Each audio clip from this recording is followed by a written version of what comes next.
Oke, Bapak Ibu, teman-teman, kita lihat bagian interiornya. Oh ya, sekilas Mas Tio mau jelasin masalah keyless entry nih. Jadi, keyless entry ini berfungsi ketika remote aslinya itu jaraknya itu maksimal 1 meter dari si keyless entry ini. Misal, Bapak Ibu lagi bawa barang banyak, kemudian kuncinya ada di dalam tas atau di kantong, maka Bapak Ibu nggak perlu mencet remote, cukup dekatkan antara remote dengan sensor keyless, tombol keyless entry ini, maka Bapak Ibu tinggal tekan tombolnya sekali, akan ngebuka pintu yang sebelah sisi yang mau dibuka. Tapi kalau misalnya tekannya 2 kali, maka semua pintu akan kebuka.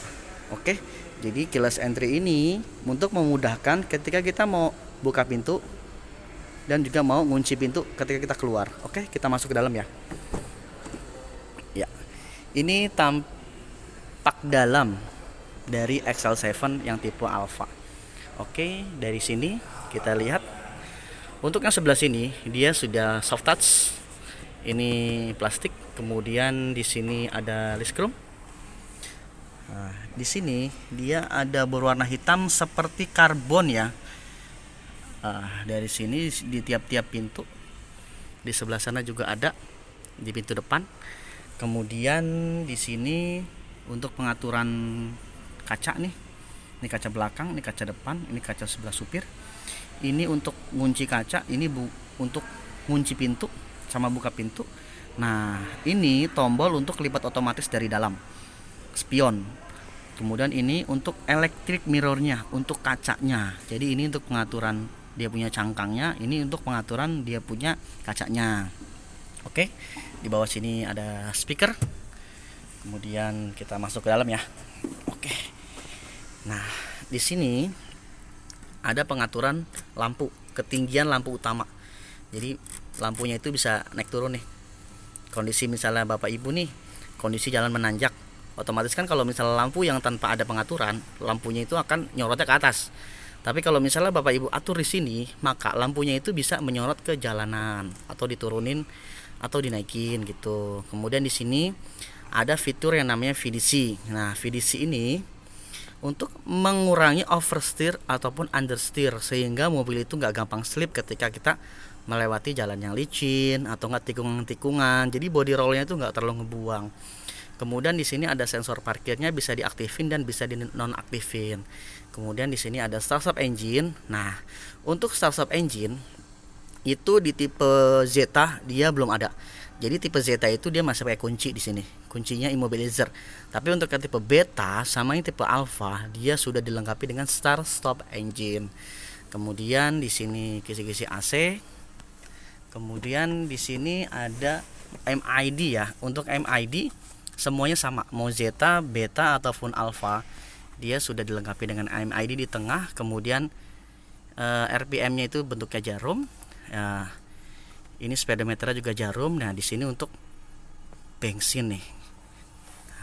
Bentuk setirnya untuk yang tipe Alpha dia sudah dilengkapi dengan kulit.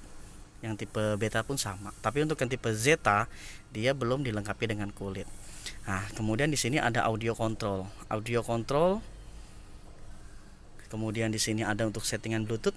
Nah, bentuk setirnya itu shape D ya. Jadi bentuknya itu dia nggak bulat, tapi shape D seperti ini.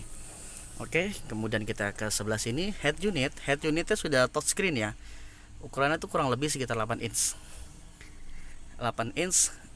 Kemudian udah support easy connection, sudah support radio, kemudian sudah Bluetooth. Easy connection itu jadi layar yang di handphone itu bisa pindah ke sini dengan menggunakan aplikasi namanya Easy Connection. Nanti Bapak Ibu Tio ajarin deh cara pakainya ketika kita serah terima mobil. Kemudian di sini ada lampu hazard, kemudian di sini juga ada AC. AC-nya itu tombolnya sudah digital ya. Dia udah nggak puter-puter lagi. Nah, ini dia autonya. Kemudian ini untuk sirkulasi udara, ini untuk suhu, ini untuk kipas. Ini modenya. Nah, turun ke bawah lagi, dia sama seperti R3. Di sini juga ada colokan aux. Di sini colokan 12 volt. Tinggal beli aja alatnya. Kemudian di sini ada buat naruh minuman nih supaya dinginnya awet. Ada namanya holder, ventilated cup holder. Adanya hanya di tipe beta dan tipe alpha. Untuk yang tipe zeta ini belum ada ya. Nah, ini contoh transisi matic. Jadi transmisinya itu ada pilihan, ada matic, ada juga yang manual. Kemudian nah di sini nih ada warna-warna karbon nih di sini nih. Warna hitam. Kemudian di sini juga ada list silver nih di dashboardnya. Kemudian di sini ada glove box buat naruh berkas. Nah, ini sebelah kiri. Nah, untuk kursinya itu untuk SL7 dia yang sebelah sini udah kulit ya. Tapi tengah-tengahnya dia masih fabric. Ini seperti ini modelnya. Nah, ini juga ada armrest di sini. Nah, ini dia kursi pengemudinya. Ini udah kulit. Ini juga sudah kulit. Kemudian di sini ada bahannya juga fabric. Nah, dilengkapi dengan 2 buah airbag. Di sebelah sini airbagnya 1. Kemudian satu lagi ada di dashboard sebelah kiri. Kemudian di sini untuk yang tipe alpha sama yang tipe beta dia ada pengaturan ketinggian kursi. Jadi buat naik turunin kursi nih. Kalau untuk yang tipe zeta ini nggak ada ya. Ini hanya ada di tipe beta dan tipe alpha. Ya, ini tampak depan interior dari SL7 tipe alpha. Untuk yang tipe zeta sama tipe beta yang seperti tadi Mas Tio jelasin ya. Oke, kita next ke bagian belakang ya. Oh iya, Bapak Ibu teman-teman semuanya, kelewatan satu nih. Ini ada yang namanya e-mirror nih yang tadi Mas Tio udah jelasin. Kamera di belakang kok ada 2 sih. Nah, salah satunya itu untuk e-mirror. Jadi untuk ngerekam peristiwa atau kejadian yang ada di belakang. Itu melalui kamera yang tadi. Nanti muncul layarnya dari sini gambarnya. Nah, kalau untuk kamera depannya dia itu adanya posisi di sini nih. Tuh, ada di sini kamera depannya tuh. Jadi bisa nyorot ke depan, bisa juga nyorot ke belakang. Kalau yang belakang itu posisinya tadi ada yang ada di samping kamera parkir ya, di bawah plat nomor. Nah, ini fitur e-mirror yang hanya ada di tipe alpha. Untuk tipe beta dengan tipe zeta itu tidak terpasang e-mirror. Dan satu-satunya low MPV yang menggunakan e-mirror itu hanya ada di XL7 ya Bapak Ibu semuanya ya. Jadi untuk di kompetitor itu belum ada yang pakai e-mirror. Oke, sama satu lagi nih tadi Mas Tio kelewatan. Nah, di sini tuh ada seal guard yang berwarna silver nih. Nah, ini hanya ada tipe alpha ya. Di tiap-tiap pintu ya. Ini ada seperti ini, hanya ada di tipe alpha. Untuk yang tipe beta dan zeta dia nggak ada kosong. Jadi bedanya ini sama di e-mirror untuk yang tipe alpha. Oke ya, kita geser ke kursi belakang. Oke, let's go. Oke, kita lihat yang bagian belakang dari SL7 nih. Oke, kita buka pintunya. Nah, untuk bagian sini dia udah soft touch. Ini plastik. Nah, ini juga chrome sama seperti yang di depan tadi. Ini untuk power window. Speakernya ada di bawah. Ini buat naro berkas yang sebelah kanan atau minuman atau makanan. Di sini buat naro botol minum. Di pintu depan, pintu kiri sama pintu samping itu juga sama ya, ada semua ya. Oke, kita lihat joknya dulu nih. Untuk kursi dari XL7 itu sama seperti yang di depan ya. Sampingnya itu dia sudah kulit. Samping-samping sini sampai ke sini. Terus di tengahnya ini tuh bahannya fabric. Nah, kemudian di sini sudah dilengkapi dengan armrest untuk sandaran tangan. Jadi kalau misalnya Bapak Ibu di tengah cuma 2 orang, armrestnya diturunin itu bisa buat sandaran tangan. Jadi lebih nyaman. Kalau untuk yang bertiga itu tinggal dinaikin. Nah, muat deh 3 orang di sini. Oke, terus kita masuk ke dalam. Di sini ada buat naruh berkas. Di sebelah kanan, di sebelah kiri juga ada. Oke. Kayak gelap nih. Nyalain dulu deh flashnya. Oke. Terus untuk di sini ada armrest. Nah, terus di sini soket charger 12 volt. Di atas ini sudah dilengkapi dengan double blower dengan pengaturan AC 1, 2 sampai 3. Kemudian di sini ada lubang AC ada 3 nih. Jadi untuk yang paling belakang itu jangan ketakutan kalau misalnya nggak ke bagian AC. Karena ada double blower, automatically kalian yang di belakang itu merasa lebih sejuk dan lebih dingin. Kemudian di sini ada hand gripnya itu dia sudah foldable ya, kayak gini nih, jadi bisa lipat otomatis. Nah, jadi nggak kaku. Tapi ini hanya ada di tipe beta sama di tipe alpha. Untuk yang tipe zeta itu hand gripnya dia paten, seperti yang nih tuh, seperti yang baris ketiga tuh. Untuk baris ketiga semua tipe itu hand gripnya paten, jadi nggak bisa lipat. Tapi untuk tipe beta sama tipe alpha dia sudah lipat. Ya, di sini juga ada. Tapi untuk di bagian supir dia nggak dikasih ya. Jadi hanya ada di pintu penumpang sebelah kiri, belakang, kanan, kiri, sama di paling belakang itu nggak bisa lipat otomatis. Oke.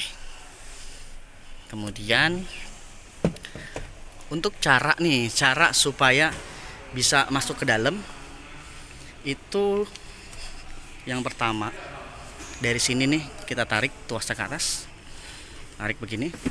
Oke, udah nekuk begini, tinggal dorong deh tuh, bisa buat masuk ke dalam. Dan ini relnya itu terpanjang di kelasnya ya teman-teman ya, Bapak Ibu ya. Kemudian di sini juga ada pengait kursi bayi atau Isofix. Jadi kalau misalnya Bapak Ibu punya bayi mau duduk di baris kedua dan menggunakan kursi bayi, pengaitnya sudah ada di sini. Jadi udah Isofix. Kemudian di bawah sini ada APAR, alat pemadam ringan. Terus ini ya kondisi baris ketiga ketika digunakan. Baris ketiga ini dia bisa dilipatnya 50-50 ya. Jadi bisa yang sebelah kiri dilipat atau sebelah kanan dilipat. Sebelahnya bisa buat barang, sebelahnya bisa buat penumpang. Nanti Mas Tio contohin cara ngelipatnya gimana. Oke, jadi inilah baris kedua dari mobil XL7. Oke, kita ke bagian belakang yuk. Kita lihat yang bagian belakang ya. Buka ya dari situ. Nah, ini tampak bagasi bagian belakang ketika kursi digunakan dua-duanya. Nah, untuk bagian belakang, kursi belakang juga kursinya masih bisa reclining ya. Tinggal tarik di sini. Nah, tuh masih bisa reclining. Ini kan posisi tegak, ini posisi reclining. Kemudian kalau misalnya kita mau lipat, tinggal tarik tuas yang di sini ke atas, kemudian didorong. Nah, seperti ini. Ini yang tadi Mas Tio maksud 50-50 ya. Jadi 50 bisa digunakan untuk kursi penumpang, 50 lagi bisa untuk ekstra bagasi. Nah, kemudian kalau misalnya semuanya dilipat, posisinya seperti apa? Ya, seperti ini. Ya, jadi bagasinya luas banget nih. Ekstra bagasi, bisa buat bawa stroller, bisa buat bawa stick golf atau kursi roda atau sepeda pun masuk nih kayaknya. Kemudian untuk bagian dongkrak ada di sini ya. Tuh, dongkrak, kunci-kunci semua ada di sini. Nah, di bawah sini masih ada ruang penyimpanan nih. Tuh, jadi kalau misalnya Bapak Ibu bawa sepatu atau barang-barang kecil yang nggak mau kelihatan, itu bisa taruh di sini tanpa sekat ya. Jadi ngeblong. Nah, untuk cara buka ban serepnya kan posisinya ada di luar, ada di bawah. Dia ada di sini nih. Tuh, tinggal tarik, diputar pakai kunci, maka nanti rantainya akan turun. Jadi dari sini ya cara kita untuk buka ban serep yang ada di bawah. Oke. Ini tampak belakang dari XL7. Untuk Zeta, Beta, dan Alpha sama ya. Bagasinya seperti ini, warnanya juga sama. Jadi bawahnya full hitam, atasnya dia itu warna beige. Ya, berarti beige-nya beige tua ya, hampir mirip sama grey nih atasnya. Ya, ini tampak bagasi dari XL7. Berikut baris ketiganya kalau misalnya dilipat. Oke. Demikian review lengkap XL7. Kita sudah bahas mulai dari tipe Zeta, Beta sampai dengan tipe Alpha, perbedaannya di mana saja. Nah, buat teman-teman yang mau tanya harganya berapa, kemudian diskonnya berapa, bisa langsung lihat nomor yang ada di deskripsi. Di situ ada link WhatsApp dari Mas Tio. Teman-teman bisa langsung hubungin Mas Tio di nomor yang ada di link di deskripsi ya. Terima kasih buat teman-teman nih yang sudah menonton video Mas Tio dari awal sampai akhir tentang review lengkap mobil Excel 7. Buat teman-teman yang merasa tertarik dengan Excel 7, segera hubungin Mas Tio di nomor yang ada di link di deskripsi ya. Teman-teman, jika memang bermanfaat, di like, di subscribe, kemudian di share ke teman-teman atau saudara-saudara yang lagi membutuhkan mobil Excel 7 atau membutuhkan mobil Suzuki lainnya. Terima kasih sudah menonton video Mas Tio dari awal sampai akhir. Akhir kata, wassalamualaikum warahmatullahi wabarakatuh. Bye bye.